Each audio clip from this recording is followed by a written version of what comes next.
So today we have the Lansen C. Yeah, after yesterday I told you that this wasn't really worth it and this is better, it's now on sale. Now it is going for 7,000 gold and it's honestly a steal. Like £22, that, that's literally £5 less than what the Primo Victoria or the STR 81 was going for. So it is cheaper and better. This tank is actually really nice.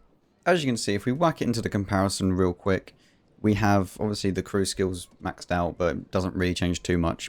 Again, you'll be able to get your crew skills up really fast if you accelerate crew training or stuff like that. The only problem with this tank is that if you choose Fence, Rammer, V-Stab, like I would normally suggest, you don't really get enough view range. And it can be a bit of an issue. So what I'd actually recommend you do is go for optics, especially if you're not going to be using food, because optics is going to help you out quite a bit. Obviously, it's going to go up to 450. If you do use food, then it goes up to 471, but you could then forgo that and then go with vents if you're happy with a little bit less view range. Considering that you would want to try and make this tank an all-round kind of tank, I think that optics is the best bet, even if you're using food. You do get 2.5k, nearly 2.6k DPM, which is just leaps and bounds better than the STR V81. Considering that 7.4 seconds, remember that you had 230 alpha on the STR V81, and you were reloading for about 6.3, was it? For 1 second more, you get 320 alpha. Nice. Field mods on this thing, obviously you're going to go with the right one, and then you want to go with the improved sight to get your dispersion down even more. And then you do actually get really, really good camo on this thing. So I would just boost it up again even more. You're not really wanting to become a frontline brawler in this thing because it just doesn't have the armor to do that. So I don't really see the point of having kind of this turbocharged tuning. Just might as well just pick the camo and then you go up to 35% when you're stationary, which is really nice to have actually. Especially on maps where you want to be sitting further back, it's good to have.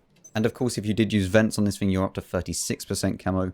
You're all the way up to, 2.6 and a half K DPM and all the way down to 7.25 for the reload time. Yeah. This thing can be very, very good. On top of that, the category slots are either scouting or survivability. I would pretty much recommend everyone to go with scouting, especially if you are going to be using optics, because then you go up to 477 with food, or without food, it's 456. In fact, I didn't even bother putting the camo on the tank, so actually you're at 37% camo even without food. If you do put food on the tank, it goes up to 38, and if you use vents, it goes up to 39. 39% camo when stationary is mental. But since this is the first category or the first build of the tank, I will leave it as it is like this for the kind of free to play type of players. As always, we're going to duplicate this and then we're going to add food just to show you the difference kind of in statistics side by side. So as you can see, yes, we go down, not too much, but enough to make a noticeable difference, I would say, in the accuracy department. And also, you still get exactly the same gun depression, obviously. You get faster reload time, but it's not really too much of a difference. The main differences are obviously the view range and the camo rating, because that is going to help you out quite a bit. Especially to have 30% while on the move is really good, because when you're on maps like Prokhorovka, Malinovka and stuff like that, and you want to be kind of hiding, but you still want to move around, that's useful because then you can actually get to those spots that you want to be in. If you do want to use bounty equipment on this, then you can do, and you'll get really, really good stats. This is probably one of the tanks that I would recommend you put your bounty equipment on.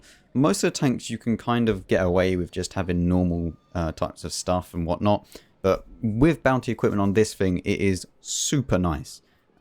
Even free-to-play players, if you've gone down the battle pass, you've got to level 90 of it, and you'll get a free piece of bounty equipment. So everyone should have maybe at least one if you're actively playing. If not, obviously it's different.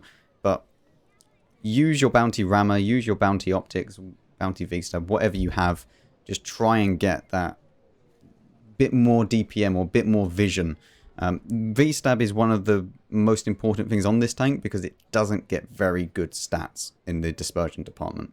And obviously, if you use food, you are going to have 482 meters view range. Yeah, I mean, you could actually forgo that. Just grab the bounty vents if you have it, and you're looking good at 443 meters view range with 2.7k DPM and 0.32 accuracy and a 7-second dead reload time. It's pretty nice. As I said, one of the tanks that really does like having bounty equipment. So if you are more of a damage dealing type of player, then go for this setup. Get yourself some food. You could even use, obviously, your Vents Directive, and then you can boost it over 445. But realistically, 443 compared to 445, it's not going to make any difference. You're only going to spot someone at 445 meters if you have 445 meters view range, if they have a 0% camo. So it's only going to be like an OI or something, or an ONI. So yeah, there's not much difference between the two. So there are some builds. I wouldn't really recommend anything else, realistically, because it does either need vents or it needs optics. And you can't get rid of the V-stab and you can't get rid of the rammer because it's just too important to make the tank what it is. You are either going to be sniping with the tank or you are going to be kind of that all-purpose type of vehicle. And considering that it does get good camo, it does get good view range if you put coated optics on it, and it gets pretty decent DPM for a tier 8 medium. Yes, the penetration isn't great at 208, and yes, the premium rounds aren't great either at 242, but you can be forgiven because it's not a heavy tank. You can get around people and deal with the poor penetration, or even most of the time you're going to be shooting at people that don't have that much armor, unlike in the heavy tank situation where you are going to be hold down against other heavy tanks.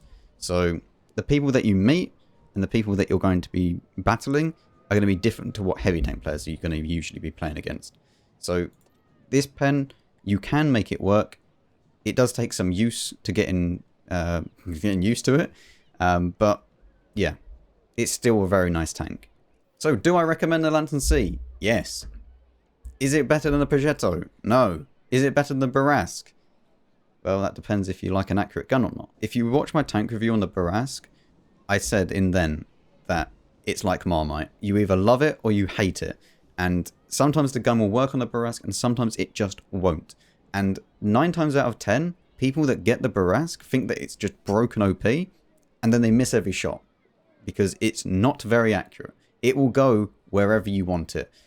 I would rather have a Lansen C than a Barask. That's just my opinion though. Some people will say, no, the Barask is the best tank in the game. It works for them. It works for their playstyle. It's great. But personally, I'd rather have a Lansen C. I would not rather have a Lansen C though than a Progetto. So if you are waiting for a Progetto, there's not that many days left. Let's be real. For the Progetto to turn up. That will go past very quickly. And if it's not in there, then you're going to be kind of like, don't really know if it was worth it to pass up on a Lansen C. I think that this is a good tank. And it's worth it for the 7,000 gold, in my opinion. Anyway, thank you very much for watching. Hopefully you did enjoy. Hopefully this was useful to you. Let me know if you're going to pick this tank up. And I'll see you all in the next one.